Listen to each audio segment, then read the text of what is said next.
Hi, Calvin. Thank you. Good morning, Helen. Thank you for coming. Yes. This camera is not quite, it's kind of close to you, so we don't get the full view here, but now, I'm not the snappiest dresser in the world, but you need to shop a little more often. I know. Your clothes are looking a little bit out of date. Little dated, yes, go to yes. Merkel's or something and get a new That's right. a new That's outfit. right. What are we Yes. doing here today on this? Well, we're celebrating the passing of the 19th Amendment to the Constitution. We were going to do it last year because it would have been 100 years, but we got waylaid, and so it's 100 years plus one, and we are commemorating today. It's called the Champlain Valley Suffrage Centennial Auto Tour, and we're actually from here. We will be taking vintage cars to the North Star Underground Railroad Museum. Okay. In the chasm. Outside the chasm area. Mm-hmm. Now, this is July 31st, I think. That's right. July 31st. 2021. 2021. So we're a year late, and you guys want prohibition and you want to vote too. Now that's what's happening here 100 years ago. We want it all. We want it all. That's right. And those two events overlapped. So that's true. But we have guests today. We have Susan B. Anthony visiting us. The real Susan B. Anthony. And we have Hannah Straight Lansing, who was the mother of Clinton County suffrage. She's visiting us today. Marion Parkhurst, and everyone calls her Dot, and she's visiting us today. She was one of the avid suffragists in our county. We have Inez Mulholland visiting us today. So we have some really special guests, and we're very excited about it. Yeah. Are we allowed to mention the real names of these ladies? Or? Yes, the real names. I'm, by the way, Harriet Bell, and my name's Hattie to my friends. Hi, Hattie. And to my other friends, it's Helen Nurska, and I'm the director at the Clinton County Historical Association, yes. And the others are Ellen Adams is Dot Parkhurst, and Jan Kuchar is Hannah Lansing. Yes.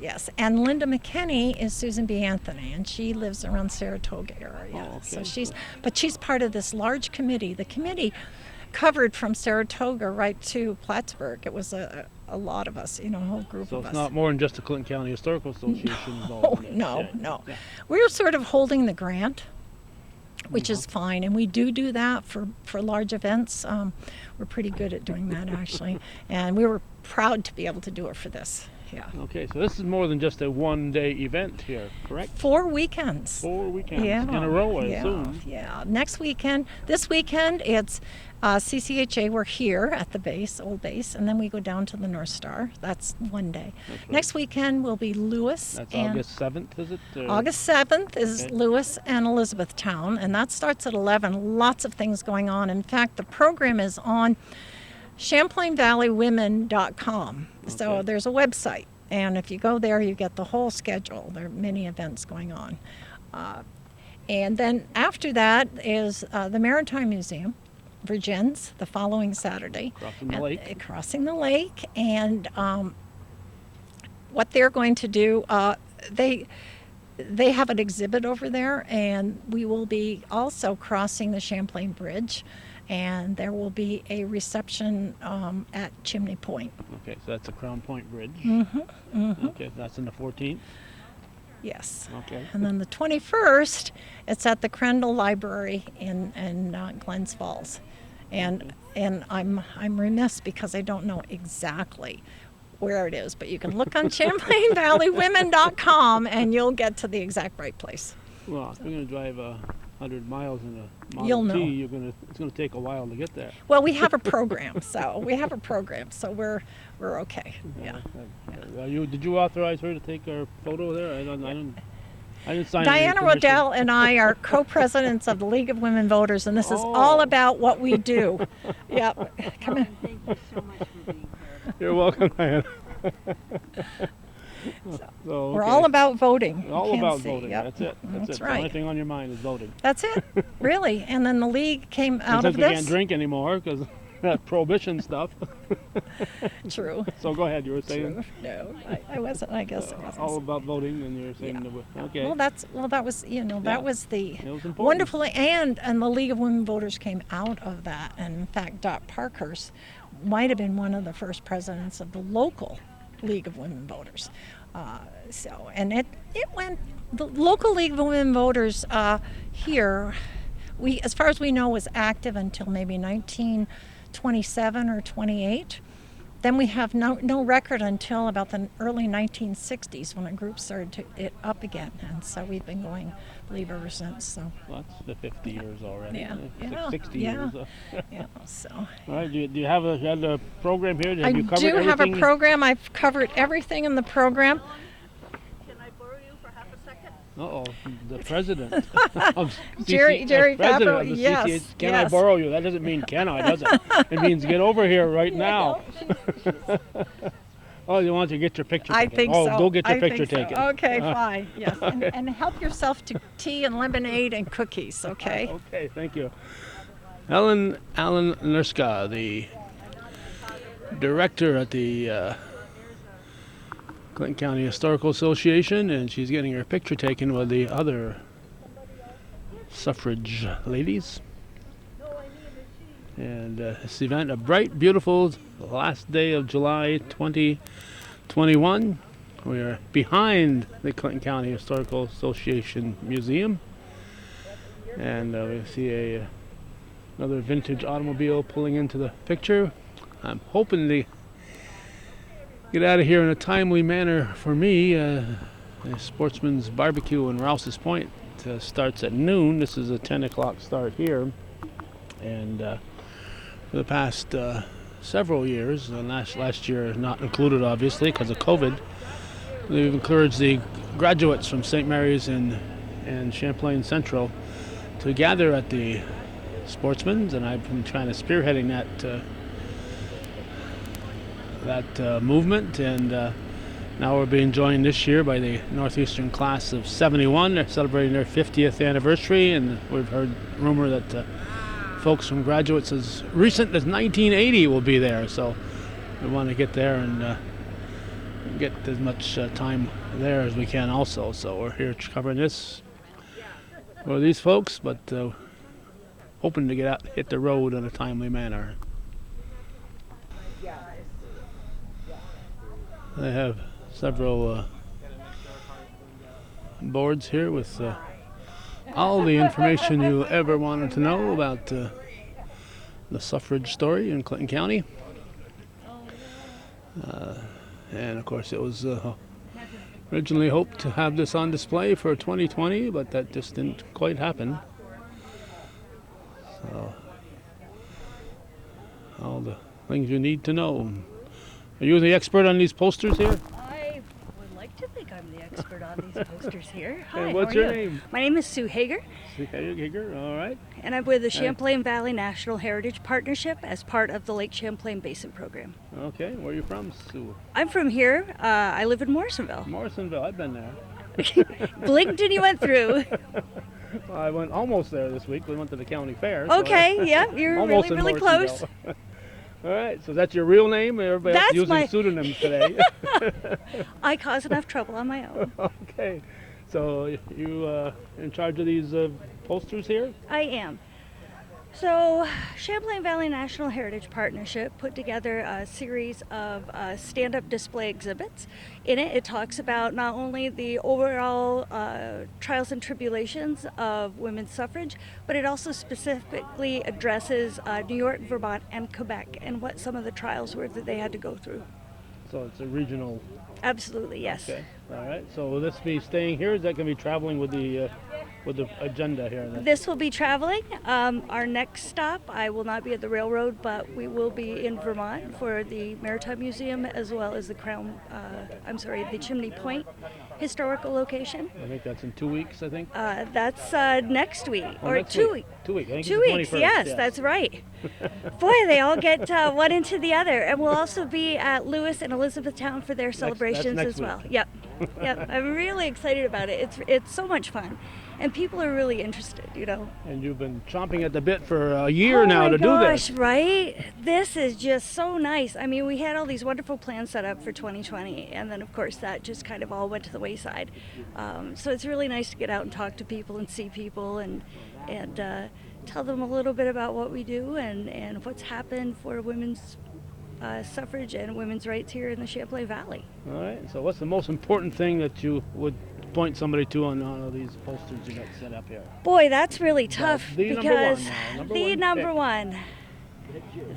pick. one. The number one is that the Equal Rights Amendment, which was written by Alice Paul, so we're talking the 1920s, has still not been ratified and put through Congress. We finally have the last 3 states that they needed in order to meet that requirement, but we still have a lot of work to do.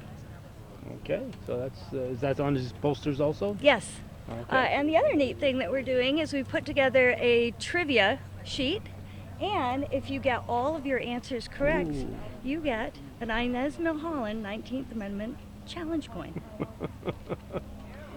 All right. So there'll be a quiz here. There's a after quiz, absolutely. All right. Think we got the guy from the from that Underground Railroad here surveying the situation. He knows Nice. everybody's heading for his place, so he wants to see what is in store for him. Well, thank you so much for stopping by. All right. Thank you. Good luck. Thank you. All right. Helen going over to saying hello to the Papsons there. As people are starting to gather.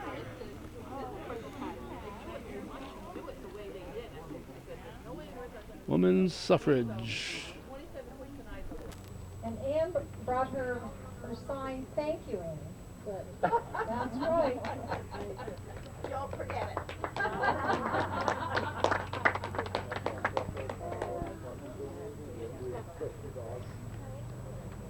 And our dear friend Susie Hager from the Basin Program can join us. She brought those exhibits over there. Those are our sponsors. Flower of Suffrage. Suffrage flowers, yes, are being handed out. Everybody have a program, or I'll pass those out. Good, thank you.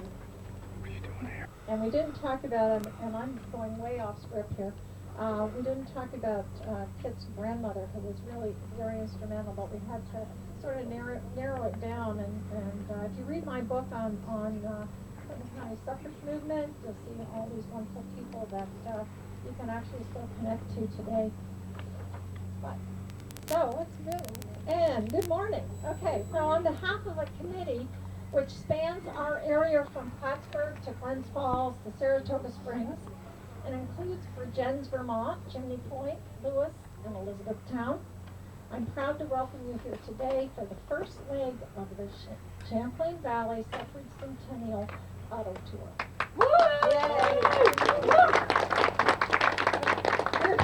We're commemorating the passing of the 19th Amendment 100 years ago, plus 1 year with this event. We waited patiently to hold this commemoration, beginning some 2+ or more years ago. And today we breathe a sigh, thankful we are here, we are healthy, and we are able to do this. And why an auto tour? Touring by auto was one way women traveled the country to encourage voters, the voters being men, of course. They encouraged voters to allow women to vote. And the first recorded auto tour visiting this area was in 1911. There's a picture, I believe, over on one of our exhibits of this. And I'm very thankful to Susan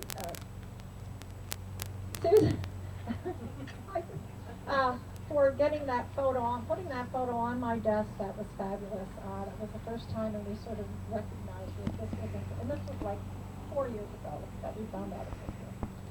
They, 120 years ago, in July, actually, they were by the Witherell. They came into Plattsburgh, 1911, parked near the Witherell, on the side of the Witherell, and on the corner of Brinkcroft and Margaret Streets. And so if you can envision that lawn today, and it had 200 people listening to them talk from their car. So who am I? I'm Harriet Dudley Bell. As all women were in those days, I'm also Mrs. William H. Bell, and my friends called me Hattie.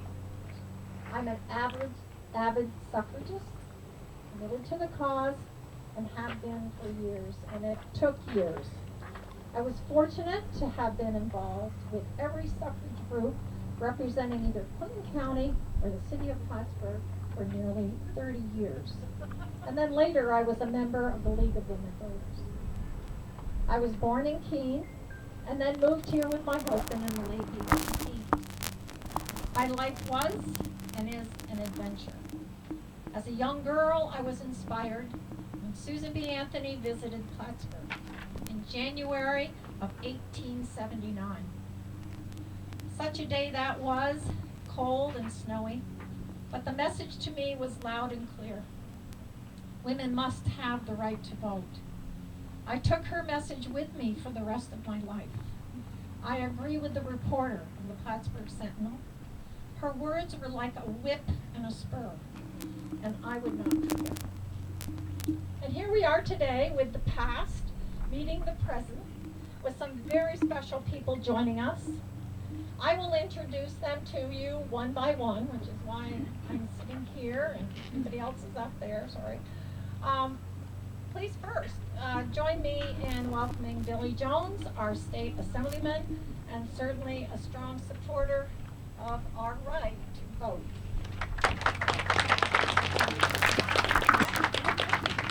Thank you so much, Ellen. Or fortunately for you, my voice is going. I'm losing my voice, but your vote is your voice, and I don't have a voice right now. It's everybody's dream to have a politician in front of them without a voice. So I'm not going to go on long, but I want to thank you so much for all the hard work that you all have done. It's important to remember our history, and important to remember and celebrate what the suffragists did for us. And you're doing that here today.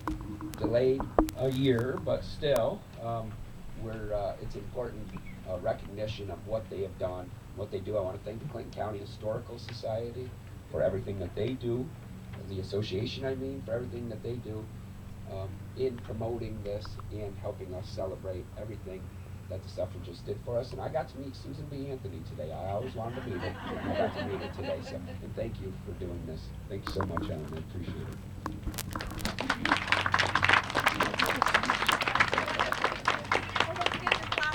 Oh, thank you.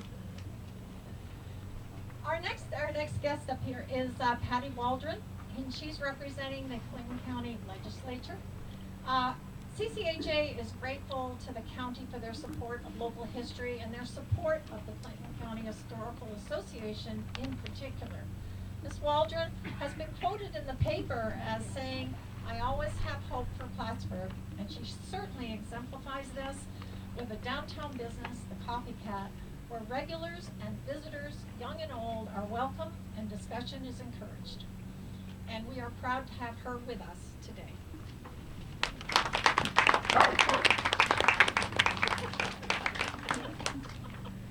So, on behalf of the Clinton County Legislature, I would like to thank all of the organizers and everybody out there for this historical event.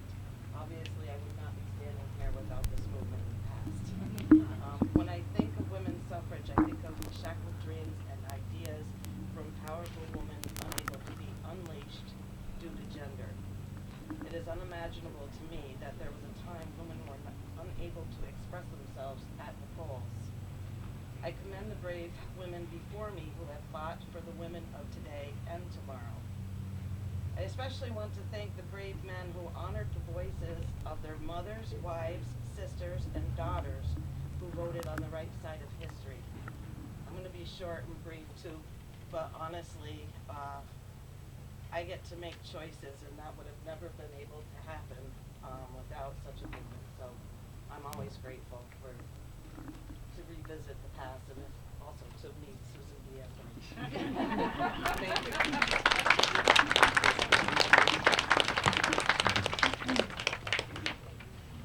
So we are honored today to have with us both local suffragists and nationally acclaimed suffragists. First, our local suffragist, Marion Dot Parkhurst. Dot was extraordinary, excuse me, in her devotion to issues, both before and after we got the right to vote. She was born in Dannemora, and the family moved to Plattsburgh where she graduated at the top of her class at Plattsburgh High School. In 1914, after working for a while in her family's insurance business, she devoted herself to suffrage. And I'll let her tell you the rest of her story. Val?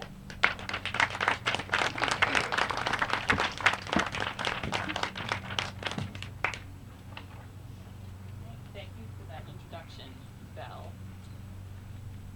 So, as Mrs. Bell said, my work with the suffrage movement began in 1915. I was very much influenced by my older sister Marie and her husband, Judge John Booth, who were both active in the suffrage movement. And in 1915, New York was preparing to hold a referendum to decide whether the state would grant women the right to vote. And I became involved in this campaign, writing articles for the newspapers, organizing meetings, and acting as secretary of the county suffrage association. In October of that year, I joined 25,000 other suffrage supporters in New York City for a parade up Fifth Avenue. I represented the state of Washington in the Living Flag display. This parade took place just a few weeks before the referendum was to be held, and we hoped that it would be the final push to victory. But sadly, it was not to be. 57% of New York's voters opposed giving women the right to vote. Ooh.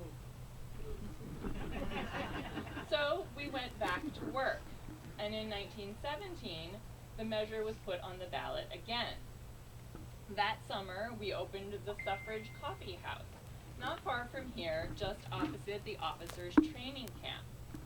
We wanted to make sure that the rookies were registered to vote in the upcoming election, and of course, we encouraged them to vote yes on the suffrage measure. On election day, November 6th, I worked as a poll watcher, and this time the amendment passed by a comfortable margin. However, there was still much work to be done at the national level. In 1917, women had full suffrage in only 12 states, mostly in the West. The entrance of the United States into the war in Europe would prove to be an important turning point in the suffrage campaign. Women were being asked to fill in for men on farms, in factories, and in offices, and to make sacrifices for the war effort. Didn't they deserve to also have a say in their government? I was one of the many women who went to work for the war effort. I left Plattsburgh and moved to Washington, D.C. and took a position in the War Department. I was with the Supply Division of the Ordnance Department. This division was responsible for the distribution of all ordnance to Army supply depots across the country, for maintaining records of supplies and estimating future needs. If you will recall how small and unprepared our Army was in 1917, you will realize what a monumental task this was. The work that women did during the war, in government agencies, in hospitals, with the Red Cross, and in their own kitchens and gardens, proved their patriotism and their capacity for full citizenship. It was becoming ever more difficult to deny women the right to vote. And in 1919, the years of campaigning paid off. The Senate passed the Women's Suffrage Amendment, and it went to the states for ratification. But after the 19th Amendment was ratified in 1920, our work was not done. Now we turned our attention to making sure that women had the tools they needed to exercise their right to vote. I joined the National League of Women Voters, which worked to register women to vote and to educate them on political issues. As Congressional Secretary for the League, I also became involved in working to support federal legislation on issues important to women. One of the first pieces of legislation I lobbied for was the Shepard-Towner Act, which provided federal funding for maternal and infant care. Research conducted by the Children's Bureau had found that some 80% of expectant mothers received no prenatal care or advice, and perhaps as a result, the United States had a higher infant mortality rate than other industrialized nations. The proposed bill aimed to improve the health of both mothers and infants by providing funds for visiting nurses and community health clinics and for educational materials. The Shepherd-Towner Act was passed in 1921 and was the first great success of the Women's Joint Congressional Committee, which brought together 17 different women's groups for more effective lobbying. I also lobbied for the Classification Act of 1923, which led to the creation of standard definitions and qualifications for government jobs, which helped to ensure equal treatment for women in the workplace. As a single woman who supports herself, this is an issue of personal importance to me. I'm also quite proud to say that I was appointed president of the Clinton County League of Women Voters by one of our most capable leaders and my friend, Mrs. Carrie Chapman Catt. When I began working for suffrage in 1915, I met women who had already devoted decades of their lives to the cause. There were many women who worked for the vote without being assured that they themselves would ever be able to exercise that right, and many who never got to. On this day of celebration, we remember our sisters who fought so that we could be here today. Thank you.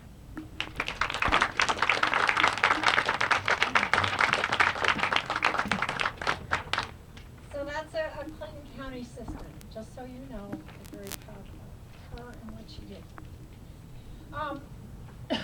There were over 150 women in Clinton County whose names appeared in the newspapers as supporters of suffrage, and many more who attended meetings to hear the dozens of speakers who came to the county to spread the word that women wanted the right to vote.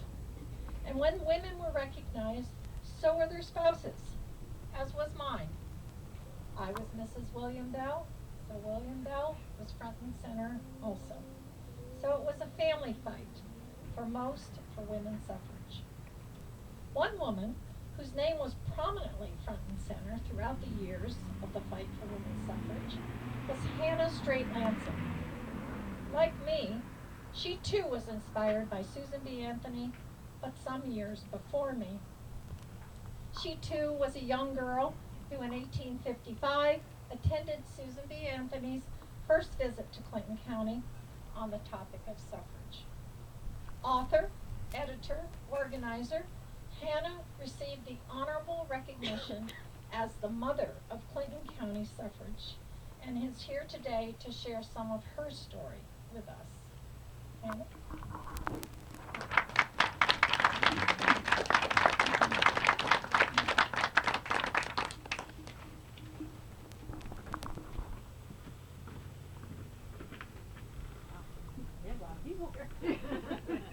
Did everybody get a sunflower packet? The flower of suffrage? Yes, good. Okay. I decided on my thing because I did not make it to see women's suffrage. I did not make it to see the vote. I died in 1916. But I decided to take this as an opportunity to look back on my life through an interview with someone. So Helen, you're going to be my interviewer, okay? You don't have to do anything. You just have to sit there. You just have to sit. And all I'm going to say is imagine me, a woman who owned and edited a newspaper, being interviewed by another person. That's quite a turn of events. So, a little bit of my life. I was born in Plattsburgh. I married at the ripe old age of 28.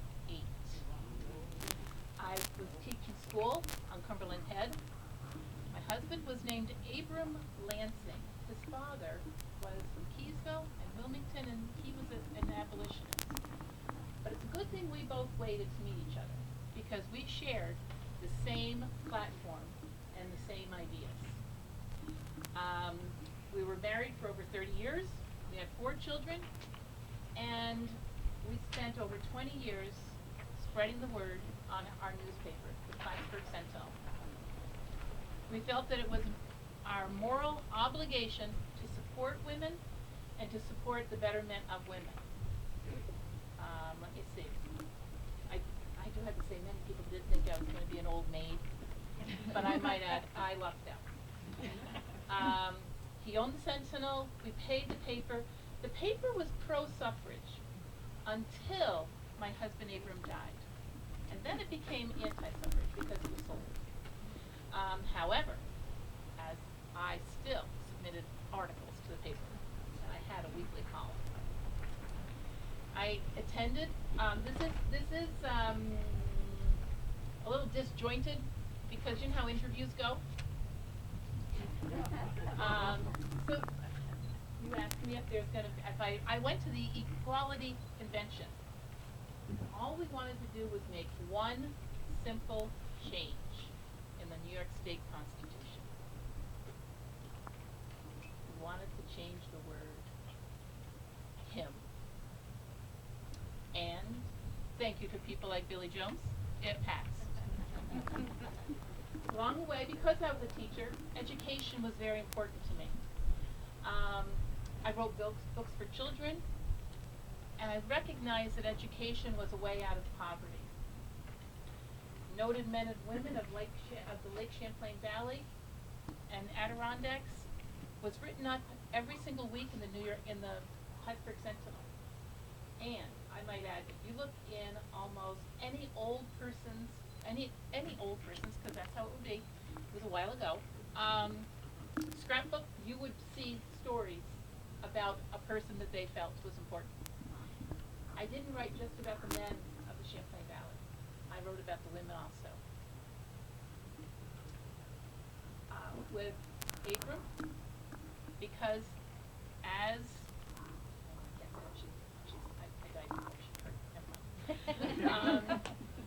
with Abram, I joined the Chautauqua Literacy and Scientific Circle. Now, there were many chapters of the circle. However, the unusual and welcoming thing about it was it allowed people, particularly women, to learn and progress at their own pace at home at a low or no cost. Now, if I could step out of character, that's very similar now to all of our people who are learning at home via the computer and getting their degrees online. Okay. Realizing the importance of education for our women as a step from poverty, all books had to be purchased. There were no the libraries, you had to pay a fee. So my husband and I formed the Free Public Library for free education. You could take a book out for free. This enabled a lot of people, as long as you could read, you could learn. And a lot of people were able to progress through school and further their education. We believed that a lack of education led to poverty and homelessness. Home of the Friendless for women and children was founded by myself and other people, other friends. People call me the mother of suffrage, but it wasn't. I had a lot of sisters as a mother. The home evolved eventually. It was for homeless women and children, and then eventually it evolved into a home for children, and then it became known as the Children's Home of Northern New York. And the nice thing about the Children's Home was that it was a place where people loved to be charitable. Mr. Cady had the drugstore. He donated $1,000 in his will to the Home for the Friendless. How could you possibly turn down a child? So that's why we had so many. Many children who were at the home credited it for turning their lives around. Otherwise, they could have been on the street. They could have gone anywhere. But seeing that the damage that homelessness made for women we joined the Women's Christian Temperance Union. We hosted many events and meetings at our home with Abram. One of the things that we joined also, was something called the Gold Cure. A couple of weeks ago, in The Sun, they had an article about the Gold Cure. We used the Gold Cure. The Gold Cure was a way of curing alcohol addiction, morphine addiction, opium addiction, and cocaine addiction. Called it the Gold Cure because it was used with injections. When they injected you, your arm had a gold spot, turned gold. Didn't really work. They found out afterwards, and then when we found out what the ingredients were, including alcohol and morphine, we could kind of understand why it was not effective. Politically wise, Abram became an inspector of elections. He was the one who counted the votes and announced the winners. And I was appointed as a notary. Through this process, we got to know how elections worked, how voting occurred, how you encouraged voters, and how to get people out to actually vote. This is when we joined the Women's Republican Association, and we met at our house about many issues for women. And the nice thing about owning a newspaper is it's like my own soapbox. In the newspaper, we could publish articles. We could publish ads, free, I might add. We could publish everything that anyone needed to know about the suffrage movement. So it was a great vehicle for getting the word out through Clinton County. When my husband bought the newspaper from his father, they had a circulation of about 500 people. Within 2 years, the circulation was over 2,000. Now you have to understand, this is Clinton County, a very rural, I'm sorry to say, poorly educated in a lot of cases. So having a circulation that large, meant the word was getting out there. So we were able to get a lot of our words about suffrage out there. We would have meetings. Meetings would be at our home. People would come, mostly people from Plattsburgh. But as time went on,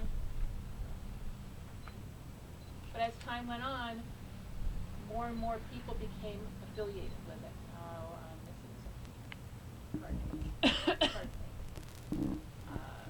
Oh yes, in the suffrage respect, we held the meetings at my house. Is that how I got to become known as a mother? Because I published so much? And because I was there at all these meetings and I did nice things? I don't know if that's how I got to be that name? I don't know. But one of the things that I did have, as I was writing to different people to see how effective is suffrage, I mean, the states out west had it. I mean, was it working? How did people feel about it? In the East, I don't know. So I wrote to Governor John Osborne in 1894, governor of Wyoming. And he wrote back, I have watched the effect of female suffrage for a period of 14 years. Don't forget, this is 1894, so this is from 1880. And feel justified in saying that every state in the Union would do well to follow the example set by them in this respect by the young state of Wyoming. Wyoming has less literacy, fewer criminals, paupers, and other state charges in proportion to its population than any other state in the Union. Wyoming is proud of her state constitutional provision, which grants equal rights to all, and if the proposition to discontinue female suffrage was put to a vote to our people today, it would be opposed by over 90% of the suffrage worked in the West, why couldn't it work in the East? So, as you wondered what became of me, lately I've been spending my winters in Florida with my daughter, reading and keeping up with what's going on, attending rallies, and listening to speakers. I know that eventually we will get our suffrage. I know that we will. Every day we have more and more people joining and seeing the reason. And the things that we did, my husband and I, after he passed away, I continued for 20 years by myself, forging this. We did it out of a moral sense to people. It wasn't just about suffrage.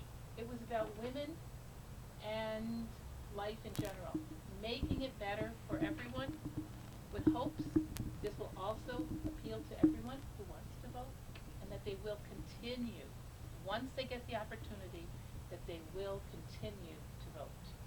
So I thank you, and make me sound good in the newspaper, please.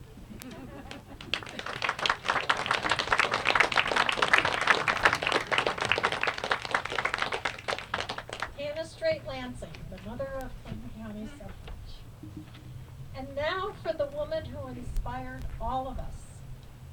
Her reputation, past and present, precedes her. Her life was dedicated to women's right to vote. This would be her 4th visit to Clinton County to support our fight for suffrage. Susan B. Anthony.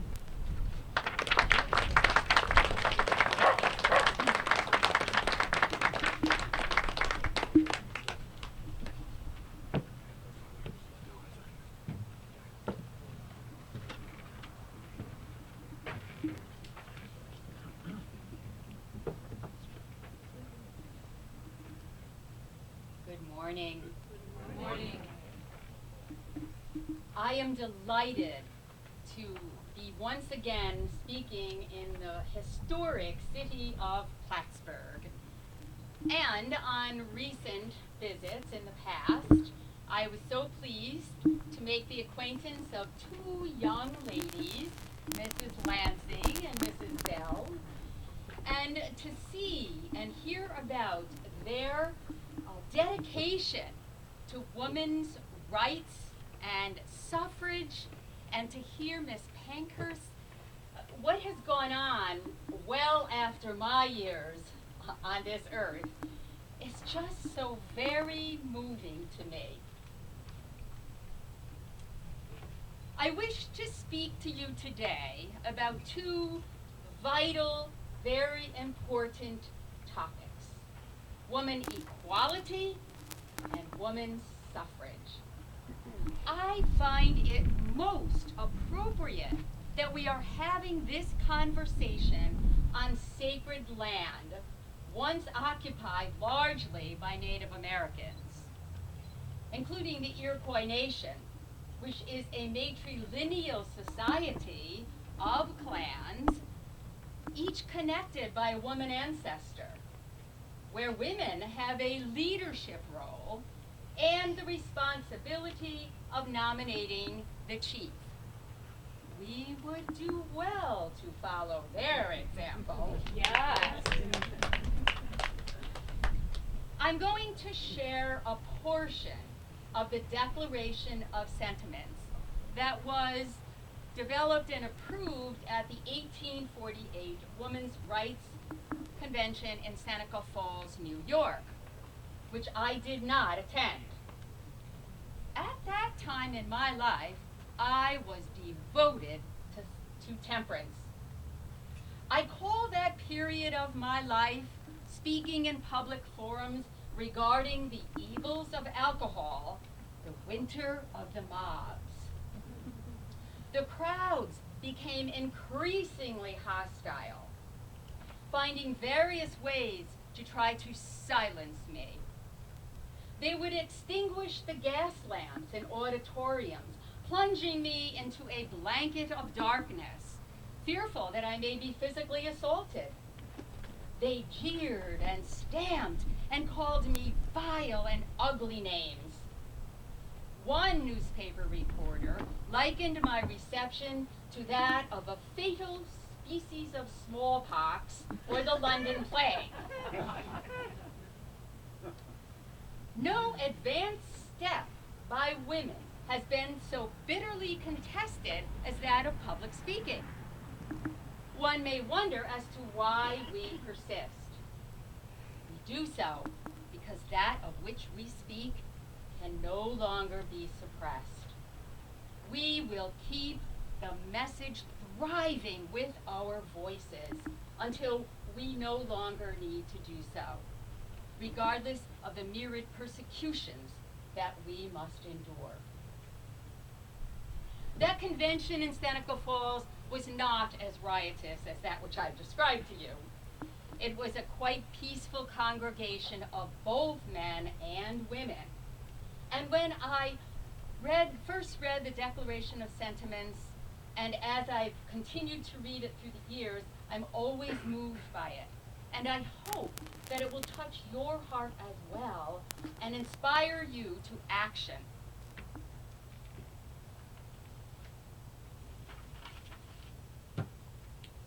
We hold these truths to be self-evident, that all men and women are created equal, that they are endowed by their Creator with certain inalienable rights, that among them are life, liberty, and the pursuit of happiness. The history of mankind is a history of repeated injuries and usurpations on the part of man toward woman, having in direct object the establishment of an absolute tyranny over her. To prove this, let facts be submitted to a candid world. He has never permitted her to exercise her inalienable right to the elective franchise. He has compelled her to submit to laws in the formation of which she had no voice. He has withheld from her rights, which are given to the most ignorant and degraded men, both natives and foreigners. Having deprived her of this first right of a citizen, the elective franchise, thereby leaving her without representation in the halls of legislation, he has opposed her on all sides. He has made her, if married, in the eye of the law, civilly dead. He has taken from her all right in property, even to the wages she earns.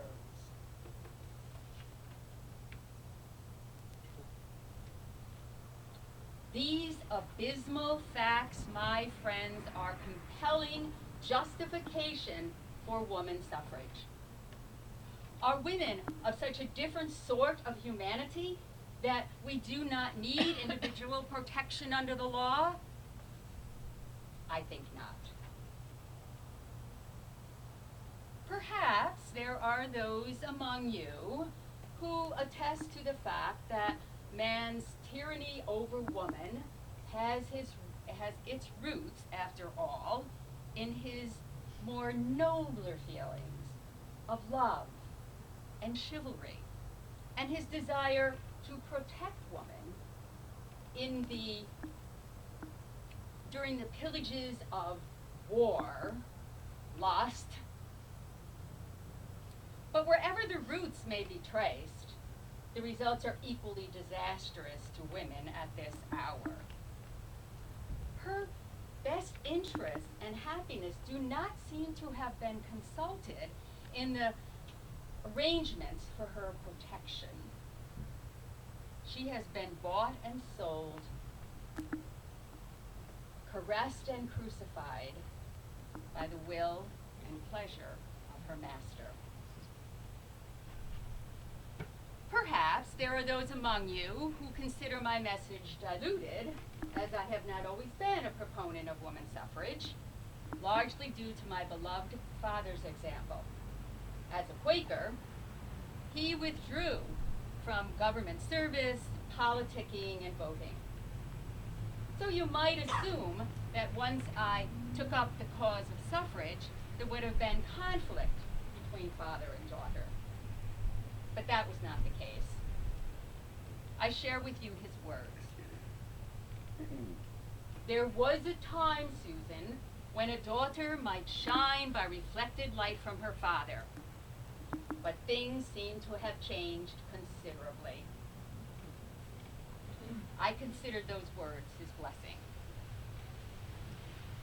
And he was not so taken aback by my decision, as I've always been a strong advocate for woman equality and not afraid to speak out on transgressions.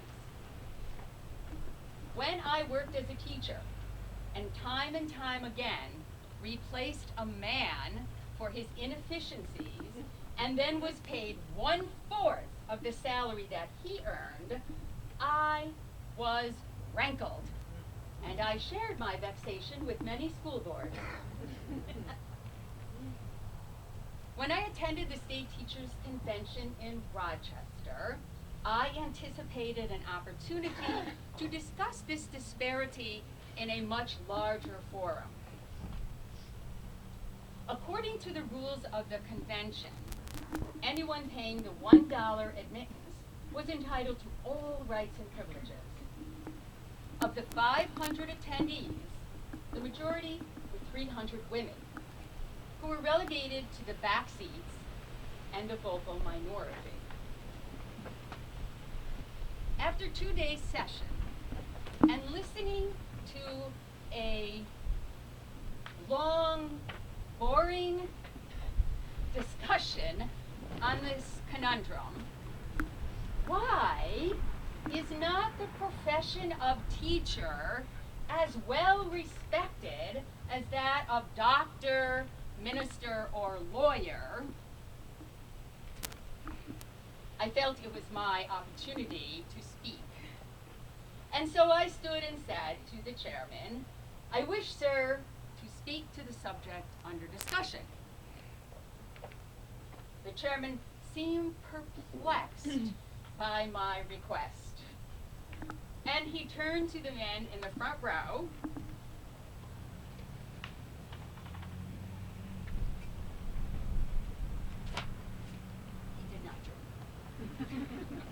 He turned to the men in the front row and asked, "What is the pleasure of the convention?" 2 gentlemen moved to let me speak, and after a 30-minute debate,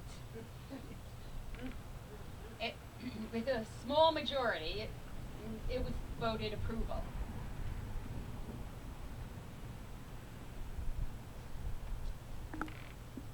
It seems to me, gentlemen, that you do not fully comprehend the cause of the disrespect of which you complain.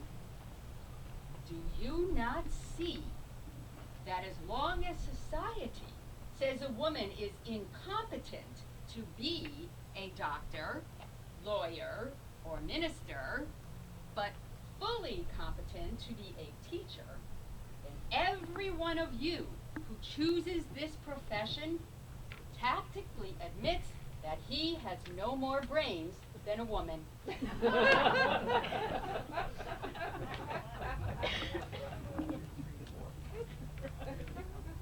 And this, too, is a reason why this profession is not so lucrative, as here, man must compete with the cheap labor of women. Would you make it more lucrative? Increase the wages of the women who are participating in the valiant effort to educate your future presidents, senators, and congressmen. Well, as you can imagine, my insight was not well received. My increasing frustration with the inequality of the sexes eventually brought me wholeheartedly to the cause of women's suffrage. I attended a women's rights convention, and I met the able women involved in suffrage and I heard their arguments for the franchise, and I came away fully satisfied that the underlying right, the one that would guarantee us all other rights, was the right of suffrage. And a sense of the terrible helplessness of being utterly without representation came upon me with crushing force. And I understood as never before that any class of people who is compelled to be legislated for by another class shall always be at a disadvantage. And from that moment of epiphany forward, I laid all other work aside, and I will devote myself to the end of my days, body, mind, and soul, to the one cause of suffrage for women. What I entreat of you today is that the noble, forward-thinking men of New York gather in council to determine whether it is revolutionary or irrational for fathers and sons and husbands and brothers to treat their daughters and mothers and sisters, wives, as peers. Please ponder this. It was we the people, not we the white male citizens, nor yet we the male citizens, but we the whole people who formed this union. And it is a downright mockery to talk to women about the enjoyment of the blessings of liberty while denying them the one means of securing them the ballot.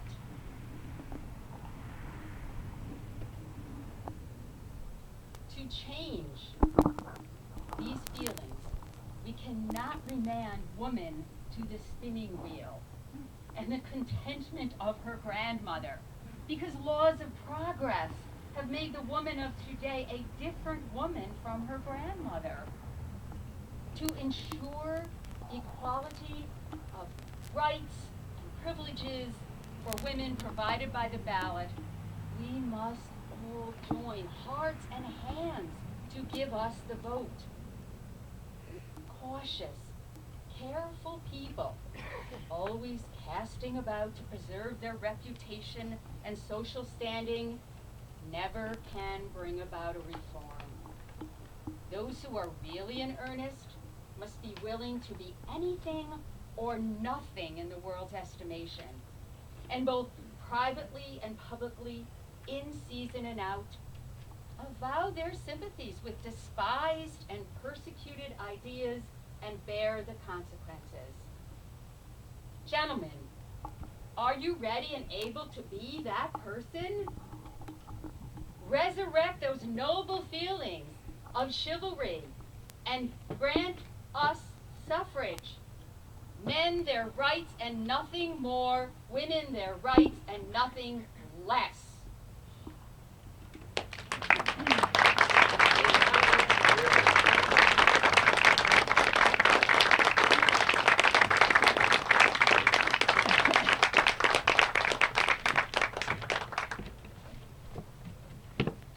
Oh my, that's wobbly.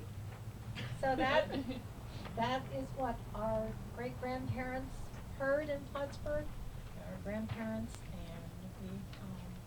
and what motivated me, and certainly motivated Hannah Lansing. Thank you. Now it's our privilege to share with you a very special moment. And for that, I would like to call upon our special guest, Inez Nahal. She did not come this time on her white horse, but this moment is deserving of it.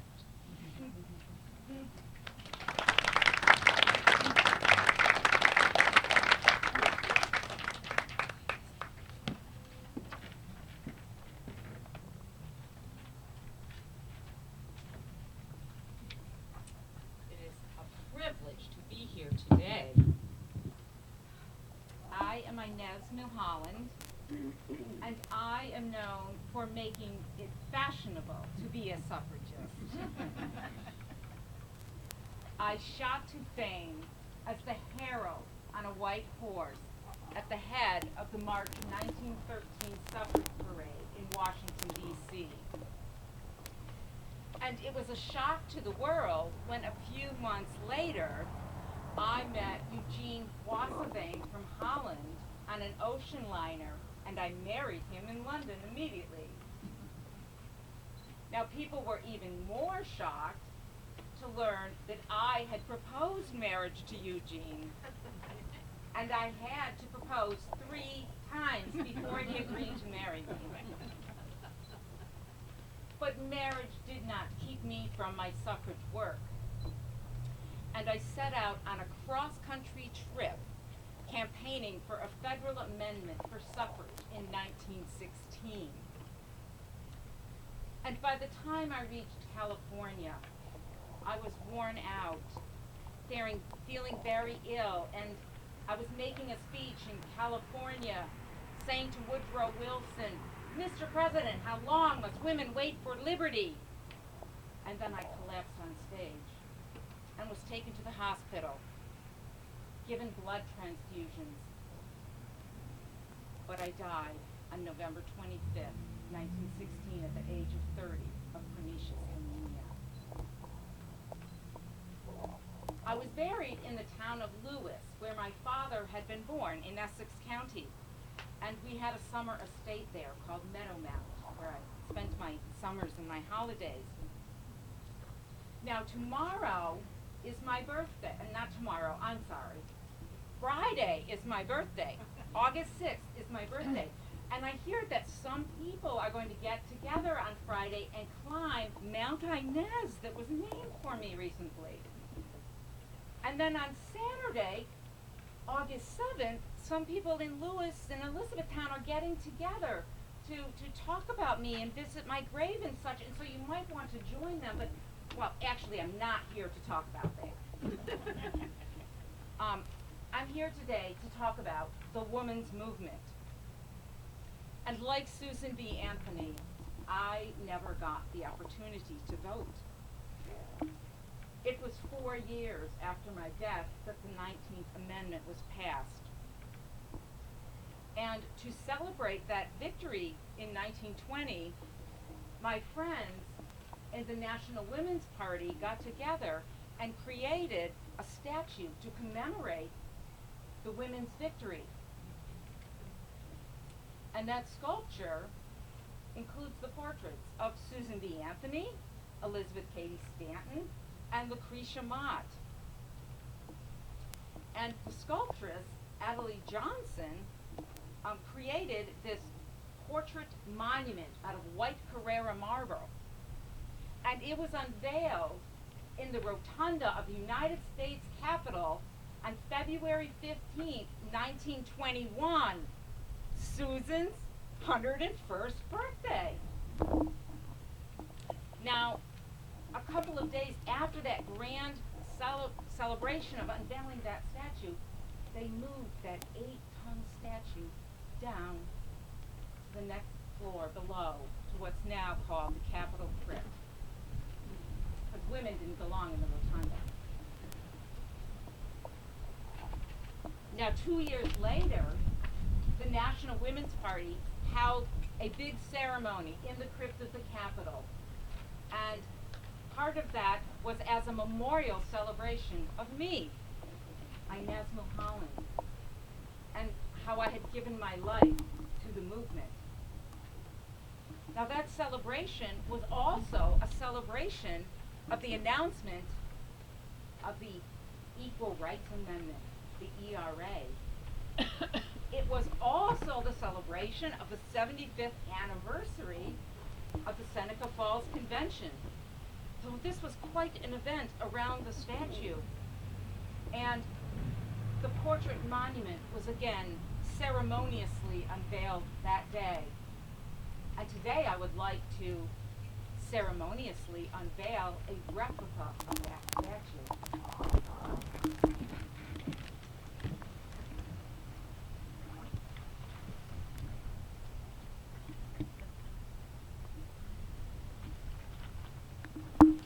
Are you ready, Susan? I'm yes, with bated breath. Oh.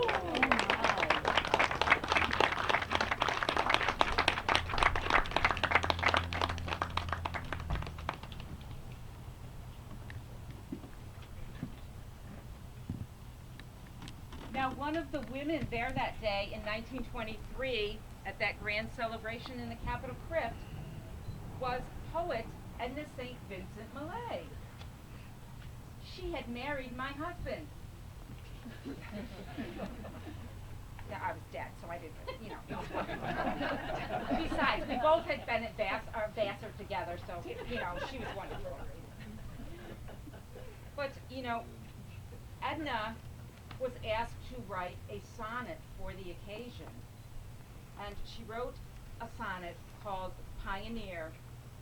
And it's not really clear if Edna was writing this about the statue. She did title the poem The Pioneer, but she also may have been writing it about me, because later she retitled the sonnet To Inez Mahone. Perhaps she was writing about all of us. But I'd like to read her words. Upon this marble bust that is not I, lay ye the formal wreath that is not fame. But in the forum of my silenced cry, root ye the living tree whose sap is flame. I that was proud and valiant am no more, save as the wind that rattles the cell door, troubling the ashes in the shelter of the grave. The stone shall perish, I shall be twice dust. Only my standard on a taken hill can cheat the mildew and the red-brown rust, and make immortal my adventurous will. Even now the silk is tugging at the staff. Take up the song, forget the epitaph.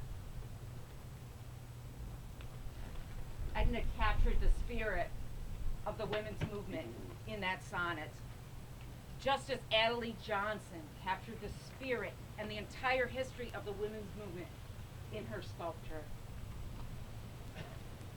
And you know, although this monument was unveiled in 1921, Susan, you know, it started long before that, didn't it? Yes, it did. Yes. Yes. Individually. Exactly. That way back starting in the 1880s, Adelaide Johnson actually sculpted 3 individual portrait busts first. And do you recall that experience, Susan? I most certainly do. Sitting for hours upon hours upon hours. Yes. And there were lots of troubles, right? Yes, there were. Oh, people uncovering the clay, and she had to start over again. And Yes. I had to sit twice, actually. Yes. For weeks, right? Yes. Yes.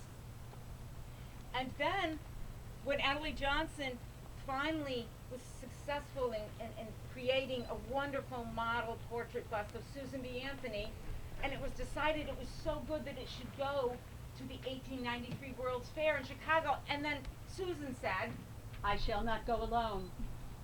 I must have my sisters with me. she would not go to the fair until Adelaide Johnson made portrait busts of her friend Elizabeth Cady Stanton and Lucretia Mott. And she did that, and she put those busts into marble, and they all were the center of the women's building at the Chicago Fair. Now, it was intended that those 3 portrait busts should then go in to the capital of the United States, of course, to represent women. But do you think that would be allowed in 1890? No. But finally, with the passage of suffrage in 1920, it was believed that they could get the portraits of the women accepted into the Capitol. And so the National Women's Party commissioned Adelaide Johnson to simply create new versions of those 3 portraits. Well, as Adelaide Johnson was going across the Atlantic and preparing to do that over in Italy, she got this brainstorm and said, you know what? I'm going to do something better. If these are going into the Capitol, I'm going to merge them all together, such that these three women are always together, and I'm going to set them in this huge, grand monument. And that's what she did. So that you will always be with your sisters. And Johnson merged a lot of ideas of the women's movement right into this statue. And one of the most disturbing things to Johnson is she put her intentions of the statue and inscribed them on the back side of the statue and stenciled them in gold, 238 words in an inscription. The congressmen had it erased. They said it was blasphemous. It was too much for them. And so part of the reason that a friend of mine had this replica created is that when you come up and take a look at this, you will find the 238 golden words restored onto the side of the statue.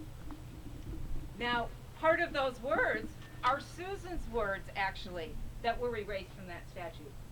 Principle, not policy. Justice, not favor, right? Men their rights and nothing more. Women their rights and nothing less. And so we restored those words. And just very quickly, Susan and Elizabeth and Lucretia Mott, they are not completely arisen from a block of marble, because women are only arising. They have not been fully released from the obstacles and the prejudice, but they are arising. And the order in the portrait monument represents the history, the time frame of the movement. Lucretia Mott came first, followed quickly by Elizabeth Cady Stanton and Susan B. Anthony, who are put very close together side by side as they were in life.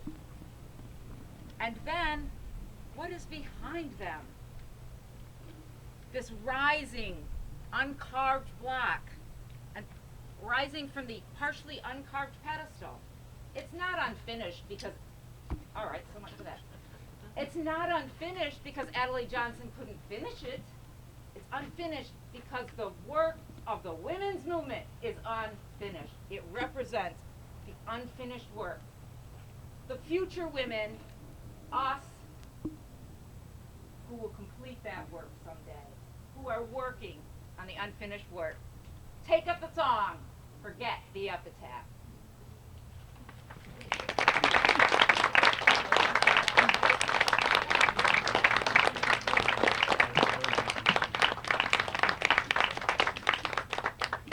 Well, I personally would like to hug each one of those ladies. A wonderful job. Thank you so much. This ends our morning program, and we hope you will join us for tea and lemonade and cookies, and take a moment to look at our exhibits. I'd like to thank the supporters who you will see on our program. And special thanks to CCHA volunteers who early this morning helped set us up here. Bill Lee and Sandra Weber and Dave, who are providing the cars for the first leg of the auto tour.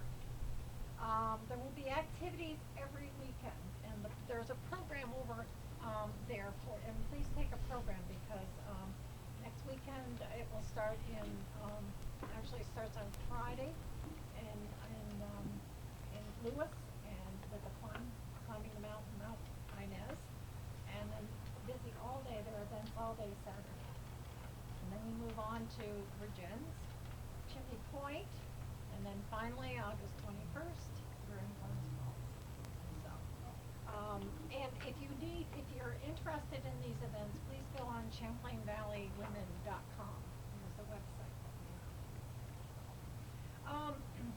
So, Hannah, Dot, Susan B. Anthony, and Inez Mulholland and I will leave shortly for the Osceola Chasm Pavilion at the North Star Underground Railroad Museum, where you'll hear stories of the struggle of women of color in the suffrage movement.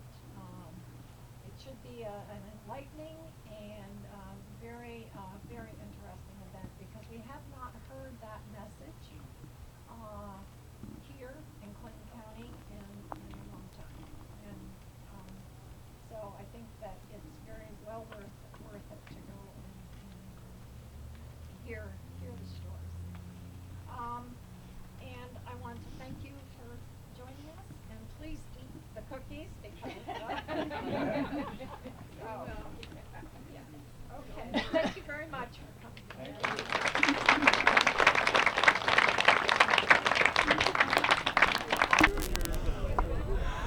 So we're going to close out with a shot here of Billy Leach and his vehicle, and nice ability to take part in this. Former Champlain boy. Family ran a Western Auto when I was growing up. So that's going to wrap up my coverage here. I've got to get to that Sportsman's Barbecue in Rouse's Point, and got personal things to take care of. So thanks for watching and supporting. You can tell him to get out of the way. Okay. And this guy leaning in the vehicle said his wife came over and said, tell him to get out of the way. So he's just fine. So thanks for watching and supporting viewer-supported local television, hometown cable. I'm coming at you from this Clinton County Historical Association presentation here on July 31st, 2021. Thanks for watching.